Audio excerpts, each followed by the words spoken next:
if we want to be people who are empathetic, who care, who want to avoid exploiting others or hurting others, then we've got to look at what they have that's important aside from these things like, okay, are they smart or do they think like me? But it's more a case of, do they feel pain? Do they suffer? Can they suffer? Do they have families? And do they care for their families? Do they protect their families? I mean, look at behind you, you got a sheep with 2 lambs. Try and go over to those lambs and see what happens.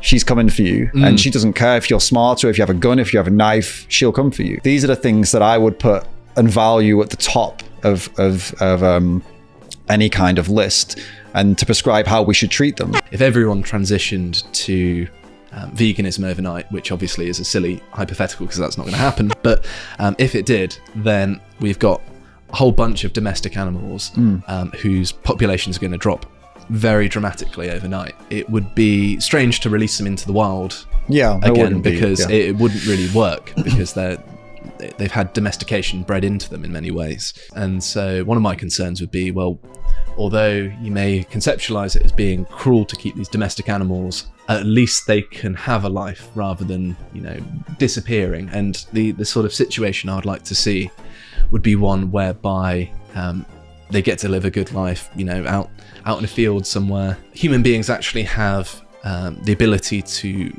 make an animal's death far more humane than it would be naturally. And so as long as we are concerned with keeping them in healthy conditions, and they're coming up to towards the end of their natural lifespan perhaps, then it's okay. But that would also be a radical restructuring of how we do agriculture, which wouldn't necessarily be popular or may not even be profitable. So I don't know the ins and outs. They're literally forcefully breeding these animals, and they don't exist in the wild. So the idea that it's better for them to live like this versus the wild, there is no wild version of this. This is just what we are creating. So I don't see the comparison to how they're killed in a slaughterhouse versus the wild. It's not. It doesn't really work, because there's no. Do you understand what I'm saying? They're not parallel. So, yeah. They're just either. If we stop breeding them, there'd be no death, full stop, because they wouldn't be in the wild and they wouldn't be in farms. Yeah. So that would be the end of it. Yeah, there's obviously much better ways of doing things if you're going to do it at all, and that seems to me to be something that is sort of pervasive in lots of aspects of the economy, and that is you're doing things in a way that is it's a weird word to use, but inhuman, just to make a little bit more money, because I presume that's why they're doing it, right? Is that it's economically efficient to do so, and they're not considering the welfare of the animals. Well, the alternative to this would be shooting them in the head and then slitting their throats, which some would say, I'm sure some people would say, that's significantly better than this. Myself included, Yeah, sure. But it's not significantly better than not doing that, which is an option as well. And we'll get to the point, I guess, later on as to why you don't think that is an option. But I'm here. I'm living. I'm going to the gym. I'm doing all right. I'm 6'2", 90 kilos.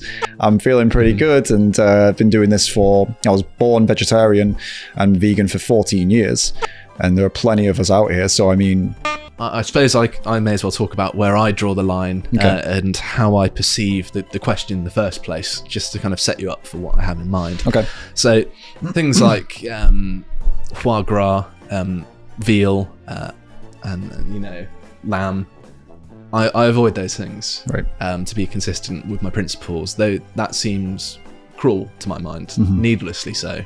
I don't think killing a young animal for food is justifiable. Do you know what the average slaughter age is across the board? It's quite young, isn't it? And that's part of the reason why I mentioned it earlier, is that I think it should be, they should be given a bit of a life. But currently it's with the chickens, it's a matter of like a couple of months. With cows and larger animals and pigs, it's you'd be lucky to get a year before they're killed. So they're literally like 1-year-old baby animals. So I know the world you want to see is a world where that's not happening. But the reasons you don't eat the veal is because they're young. Yeah. So you see where I'm going with this? Sure. But it's possible for there to be a scenario where, in my mind at least, where that isn't done. We are going to get to a point perhaps even in the next 100 or so years, where there is an abundance of food and we can reassess our options at some point.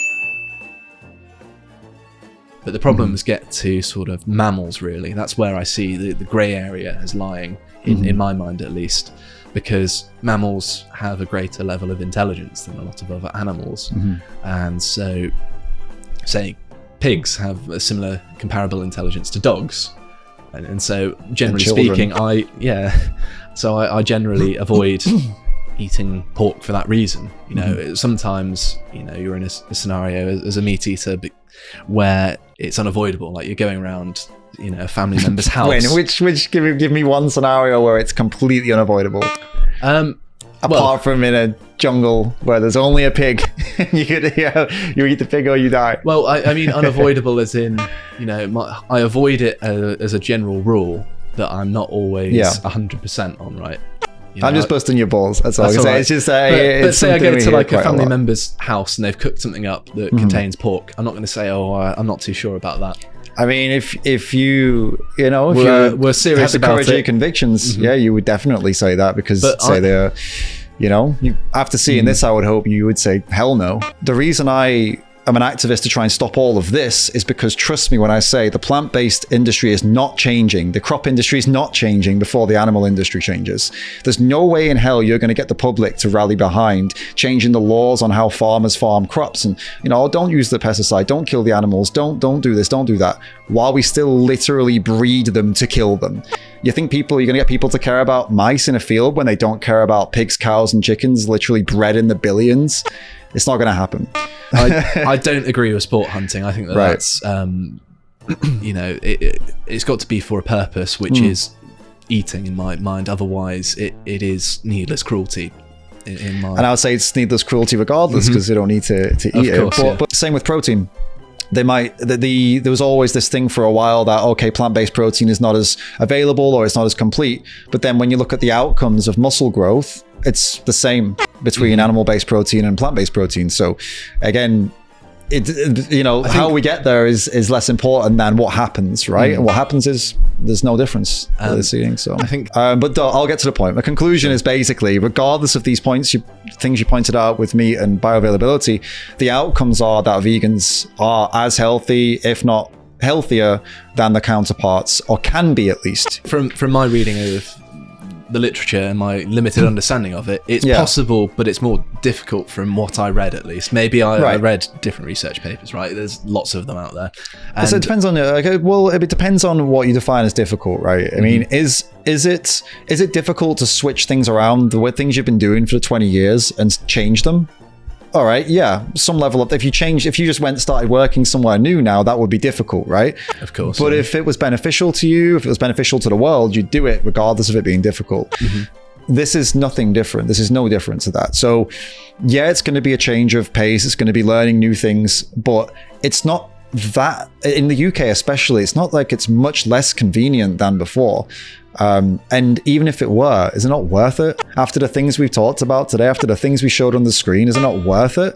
Even if it were going to cost you an extra 10 minutes a day or an hour a week, maybe, to prepare your meals, because you want to make sure that, I don't know, while you're having this change, you have to learn all the new recipes and things, so it might take you a bit longer for a couple of weeks. I think it's worth it. Dude.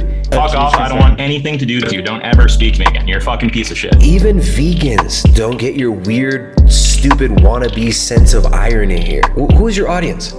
Nobody gets these dumb jokes. Dude,